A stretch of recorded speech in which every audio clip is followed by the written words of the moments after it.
C'est tout? Oui. Ok. Dans un champ.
De partout dans le monde entier à travers Congo Lisanga Télévision de Simeno pour des semaines là pour la Milonion vraiment vous avez la catégorie de pèse de sur la question d'actualité et le monde en Mboka Gila Chibambe Oyazali Mboka va parlementaire des groupes mais peut-être sur la question d'actualité dans Mboka Congo et surtout peut-être même matériel politique en Mboka la biso déjà chef de l'État où ça peut-être nomination il y a pas nouveau mandataire de mingi kopesa polémique autour na babi aluba bakuti mingi na mandataire to lelo mama Olive Lembe akiti penza na Goma tokolobela penza matali levé ya ba militaire matata mponyo bale komona les tout mais lelo matata mponyo akwei eke je kopesa mbote na invité na ngakila bonjour Gila. Bonjour madame la journaliste, bonjour la balanyoso. Qui m'est madame la journaliste? Oui, qu'il a tout déjà sur ma telle actualité, chef de l'État qui nommé ma nouveau mandataire de mon IPN de Gracias Mwana Mutombo et pendant oui azali remplacer na madame Malangu Kabedi oye bato ba ko toute pendant l'expérience nae mais babi ascli 32 ans na FMI. Qu'est-ce que tu as la nomination en gros baimboka ba ko de la babi c'est comme si chef de l'État c'est le tribalisme. Mingi kaka baluba na baluba toke na RV toke kaka baluba mikalo ko na matali bango mandataire chef de l'État. Merci bien madame la journaliste. La banzi tant bato ko le tribalisme c'est la sorcellerie politique. C'est la mauvaise foi. Même le Seigneur Jésus-Christ oya kelanga na yo na bandeko na ye azaki na Jacques azaki bien na Jean bato wana a bénéficié qui peut permettre à Seigneur Jésus-Christ. Mais le problème c'est quoi? Puisque dans l'IDPS, nous avons lutté pour la matière géopolitique. Tu luttes dans Baluba, tu luttes dans Swahili, tu luttes dans Congo. C'est que les tribunaux sont toutes tendances confondues. Puisque l'IDPS, nous avons un tribalisme. Pour votre information, vice-gouverneur de la Banque centrale du Congo, l'actuel haut chef de l'État qui nommé Lobby, William Pambou. Azalaki directeur général adjoint na RVA, chef de l'État nommé vice-gouverneur. William Pambou. Est-ce que vous avez combo à Pambou dans Balouba? Pambou Zaming Bayaka. Bayaka, Congo, blablabla. C'est pour te dire que c'est la mauvaise foi. Non seulement ni Balouba tribalisme na kati ya IDPS. Secrétaire général adjoint na biso ya IDPS. Maman Gisèle Kwakem Chua. Azamu Tabando. Deo CGA de Azamutia Est. C'est que c'est une phase, c'est la mauvaise foi. Président Sénat, Azamutia Sud-Kiv. Président de l'Assemblée. Ils ont revenu le chef de l'État. Ils ont mandaté au chef de l'État qui nommé récemment. Bazali, Bikolo Moussoupe Bazali. Ils sont dans le système géopolitique. Il faut Bikolo nous c'est dans la République. Nous, IDPS, nous avons lutté autour de la valeur et non les antivaleurs. Mais n'importe où on a monnaie, il y a banque centrale, il y a le chef de l'État qui est pendant mon mois si, mais il va conduire l'expérience de méthode. La délice est venue à ça la 32 ans na FMI. Bon, bisoki Yesu baboya yi. Oya kelanga na yo baboya yi. Bongo ye, ito ana mai na makila. abotama na nzela moins baboya mais c'est ça même la bonté de la démocratie. Il faut bamusu ba applaudir bamusu pe baboya pour ce bateau so bazaka ba oui mabe hein les années yango ne kutu bonté ya IDP ya bonté hein na IDP il y a certaines personnes qui ba biso to bete la kabuya maboko to bete kabuni maboko mais ya bato so baboya ka bango hein c'est qu'il faut to super bete ya maboko bamusu pe baboya de baboya Seigneur Jésus-Christ tant que Pilate a la chaka entre Barabbas na Seigneur Jésus boponini. Il y avait certaines personnes qui ont dit c'est qu'il faut, moi, divergence sur les alpes. Et tout le monde a été orgueil, il y a FMI pour permettre à ça de bosser ma case. Parce que pourquoi pour nous relever les défis de la réforme faut macroéconomique, l'homme en cravate rouge, il y a des dangers. FMI pour rencontrer des démocratie, à contrer la macroéconomique, l'homme en cravate rouge. Oui, moi, je suis déjà arrivé à Maman Olive, na Goma. Après le départ, il y a chef de l'État na Goma, Koyane Awa, na ville à Kinshasa pour participer à la DEU, l'équipe mini, na la présidence, et la famille. Tout le monde Maman Olive, penza qui mobilisation, na Goma, tracien, yambi, penza makasi. Moto banda kobela babi mtazaki derrière pour financer guerre na est mais et amelona ba yambié dès que chef de l'état par le bas qui a bi alingi successeur dans la mois mwasi Maman Olive déjà ko laksa penda ko bana déjà pour bagane na ngambo ya Goma. Merci bien de journaliste Olive azo confondre o to bengi propagande na don yes quand même on souvent la propagande mais il dépasse va conserver ses pouvoirs de génération en génération.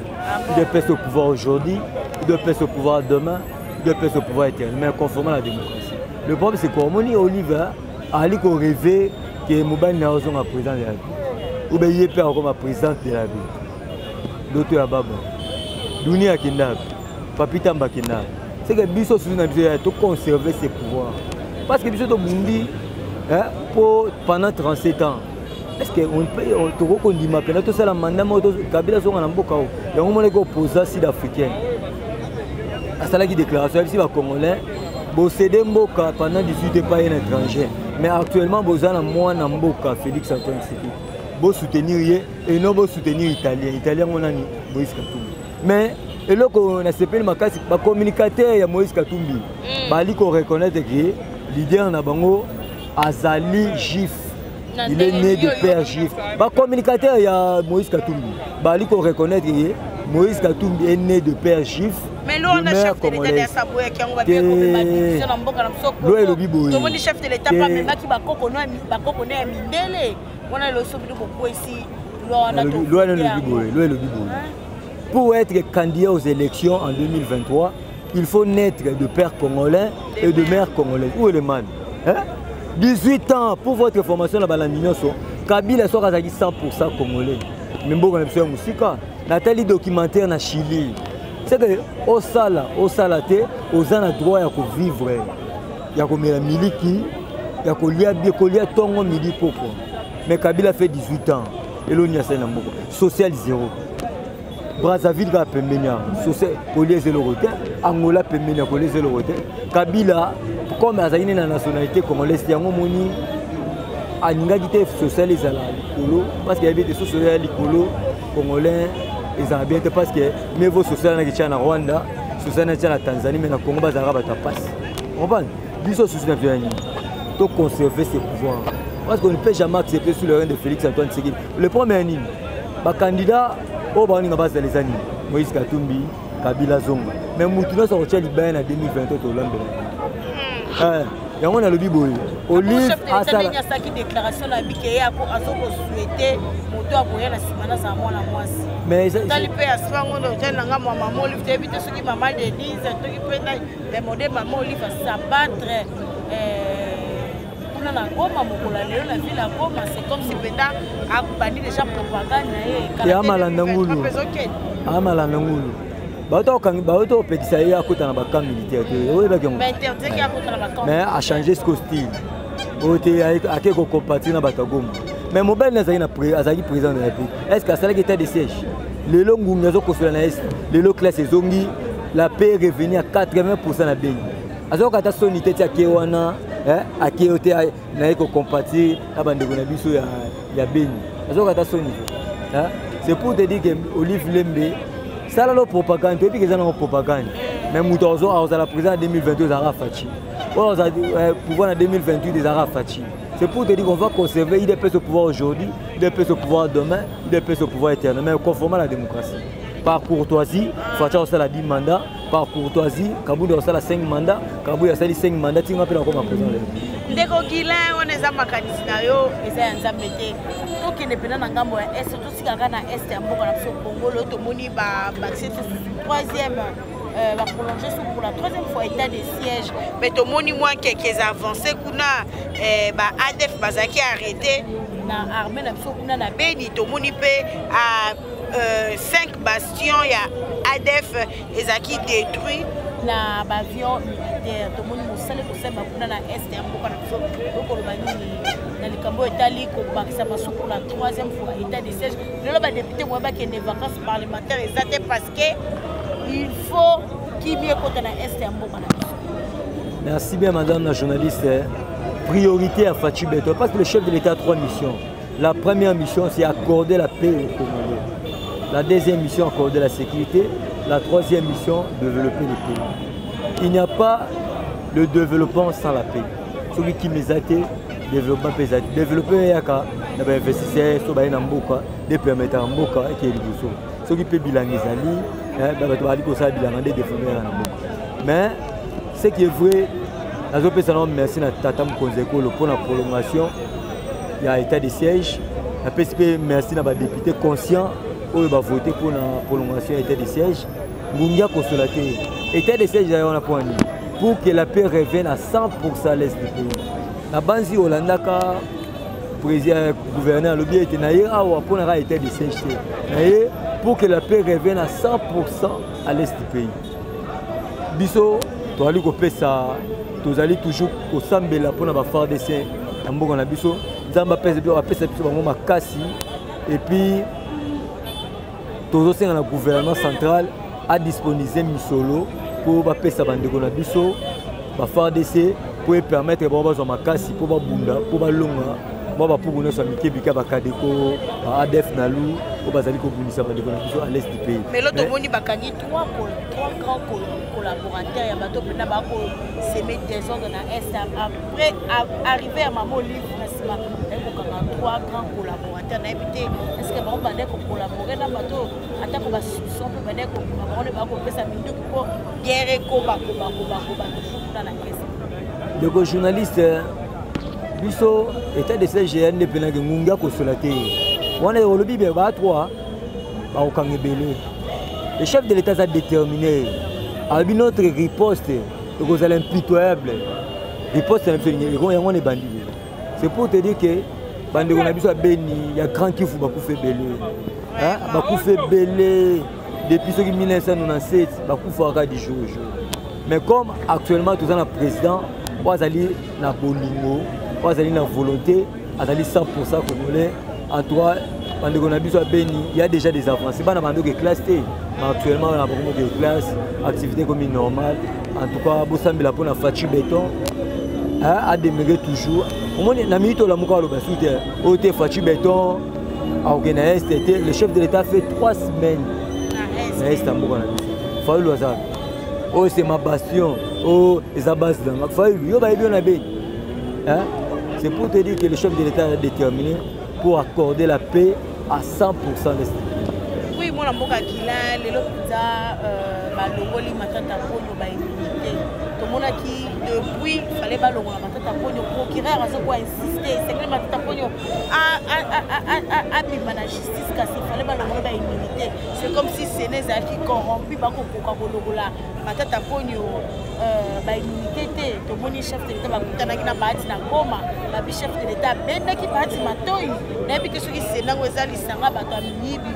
Ceux qui va livrer ma tata baronio société mais mes enfants ma tata pour de l'eau immunité de l'union sur le pays et sengeli akenego la justice pour ça la makamo etali bukanga lonzo eloko basala qui pour la bien-être de la population malgré que bango ba détourna qui mosolo le matata ponyo à quoi il peut n'avoir pour le le verbe immunité à matata. Merci madame la journaliste pour la mutuna. Victoire à lobby à Kolongo Bolongo l'immunité à matata ponyo. Là nazali ko dédié ngo na mator na grand maître Félix Délimité Etienne Tshisekedi wa Mulumba, le véritable père de la démocratie en République démocratique du Congo. Parce que quand Etienne Tshisekedi a dû promettre il faut qu'il dépasse au pouvoir, il va instaurer l'état des droits, il dépasse au pouvoir, il va instaurer la démocratie. L'état des droits, c'est le respect de la Constitution. C'est la raison pour laquelle pouvoir Victoire à l'objet de Diango, na Mator na Etienne Tshisekedi, et puis na Fachi Beton, notre consolateur. Na Diango, puis na vaillant combattant, des combattants. Oh, le lobby qui est dans le pays du peuple, le lobby qui est dans la ligne Senghor, l'homme en cravate rouge, l'homme de macroéconomique, enfin livré à la justice. Au moins, il va se ressaisir. C'est un opportuniste politique, c'est un sorcier politique. Toute sa vie, en 2006, il a été la société civile. Il a été ministre. En 2007, il a été ministre. Ministre à plan, ministre à travail, prévention sociale, ministre de l'économie. C'est qu'il a toute sa vie comme ministre. Pour finir, le lot comme président Sénat. C'est pour te dire que le lot s'est ressaisir, habité. Il a 66 ans d'âge. C'est que bientôt, 66, 67, 68. C'est qu'à habiter. Mais il n'est pas inclus. Parce qu'à l'époque, il peut membre du gouvernement. Il y a économie. Il y a plan, il y a économie. C'est pour te dire que YP, il a investi dans un ministre à plan. Bientôt, l'actuel PCA, le sénateur Makila, il y a Onatra. Vous allez interpeller la justice pour m'embêter. Go pass. Go pass. Et puis, ancien gouverneur André Kimbuta, pour la gérance. Au cas où il a été la remise, il a été Atiki Banyongwe Bele, la banque privée, la banque, la Ecobank, la propriété. Il semblerait que. Mais il semblerait qu'en Belgique. C'est pour te dire qu'il y a pour la Belgique parce que c'est la nationalité belge. Mais il y a la nationalité. Comment la nationalité va pas? Les lois, il y a c'est un belge. Tout un état de droit. Cour pénale internationale les alliés. Tant qu'on a qui belge, comment président sénateur, comment ministre de la justice, comment ministre des affaires étrangères. C'est pour te dire que même ceux qui ont instance dans le Congo, le coquille au Sambisa a été Cour pénale internationale les alliés. Tu retiens le dossier dans la Cour pénale internationale les alliés. On retient ma beaucoup. Oui, mon amour, il est comment pour ça la sous-émission à Bissoto qui est dans ma matali John Numbi. Au kino lelo affaire chez John Numbi a mon anasouté Akima. Après le roi Makamba Bakatakataka qui est Akima au monde la tête. Mais Babi Bakamina Nda connaît Nicolas plafond ba arme Bakambo belé au pénal le so Babi ba attaquer Mboka pour éviter bateau ba so Babi lo mais pour votre information, il faut que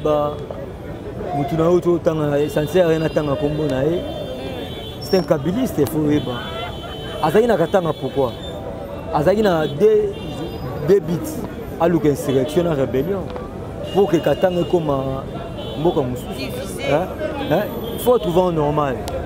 C'est un kabiliste. Dans l'Iwa et Chébéa, le colonel Mukalaï. On va condamner à 20 ans de prison. Il y a pas de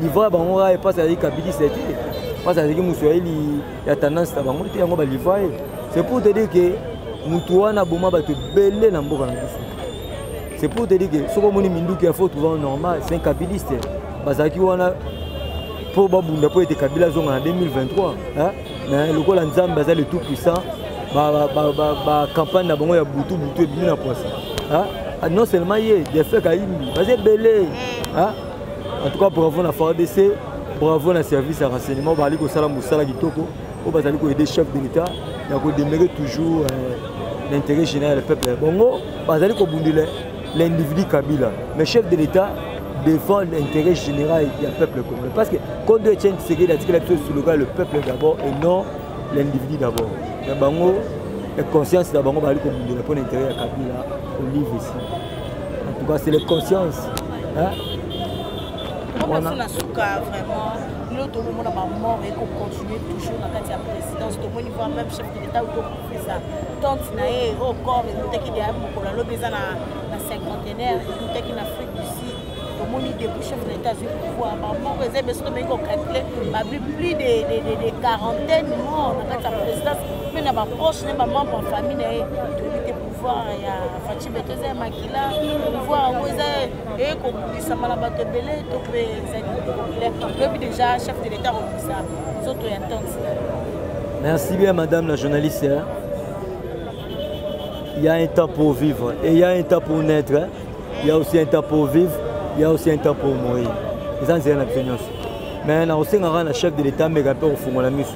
Parce que mon ébat autant de nos bêtes en haut. Tant que mes a directeur cabinet. Avant de camarader. Tais-toi, nous le bavons, tais-toi, nous le bandé qui batele totele mina ba tuno so ba tele ba kiza caméra ya tia ba poison na ba preuve mon bolo ba tebele ba kiza caméra papa ngala mo panisa ba tia ba ko respirer poison na ba climatiseur mais l'autre moni après départ caméra ba ba ko faka. Mais le point mané qu'il faut il y a un temps pour vivre et aussi un temps pour mourir. Les gens disent en absolument. Tante paternelle, il y a Fatou Béton notre consolateur. À 84 ans. Il faut aussi peser par rapport à là, il y a âge naé. Mais pour la même maladie poison,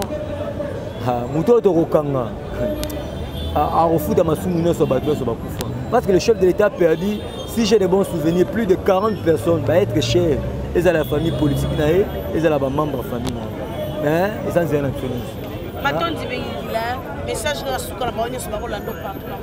message à Souk, ils allaient soutenir Tata Moukonzeko, le Félix Antoine Tshisekedi. C'est notre frère, c'est notre sang, à 100% congolais. Bon soutenir peu loi à Tchani. Oui, ce Koulouba. Et ça, c'est loi à Tchani, c'est comme une loi à peuple congolais. Il faut naître de père congolais et de mère congolaise. Bon soutenir peu recensement pour permettre que nous autres cartes, tous les qui est congolais qui n'est pas congolais. Bon soutenir peu, moi, je suis Félix Antoine Tshisekedi. Fanny Kassalou Tshisekedi. Oui, il y a une œuvre sociale. Madame la journaliste, na bana na président baleka na mboka oyo bazara basula bato ba kindumba bambiase banini banini batikala ko makanisa malamu ya ko sala œuvre sociale neti ko aider ba chegite ko aider ba orphelin te mais muta sali loko wana Fanny Kasal mwana tata Mukonzi il faut te soutenir mais tu ali ko senga na maman o sali loko malamu mais yeba ete ba orphelin ide pesi bazali oyo babunda po ete tata papa na yo akoma pe président de la République. C'est que asunga pe bana ndako oyo bana lelo batikeli ba orphelin yango toali kosenga na Fanny Kasal osali loko kitoko kanisa pe bana ndako toali kopesa oka vexé bibiki moko Jean 6 60 61 na 68 eza histoire ya Apôtre Pierre na Seigneur Jésus-Christ ninga rolo bezalité na pesi mbote na maman nanga Marie José Mbombo na Suède bambote belé ndeko nanga celui kizika maman nanga kapinga na Belgique bambote belé oh baninganga na bao baninganga te ceux qui ont besoin de contacter pour avoir la vraie information na bosani TV nanga Chikito Mushashino bobenga na plus de 243 81 99 18 606 plus de 243 81 99 18 606. Je suis sur WhatsApp, bobenga bozonga bye bye bye bye. Toko mina souka abonné qui sont de partout dans le monde entier à travers Congo Lisanga Télévision. Toko senga bino toujours pour s'abonner massivement, aimer, pour partager ma vidéo sur les équipes qui grain.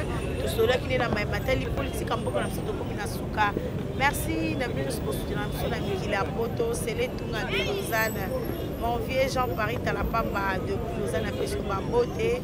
Je bébé papa social depuis États-Unis. Un tonton doux de caractère mouvier. David Olito, Victor Capessa depuis Allemagne. La Bossente Diaz Matondo depuis France. Ngala Bloso Kinza Mazongite. Tokutani Nami Kolzali.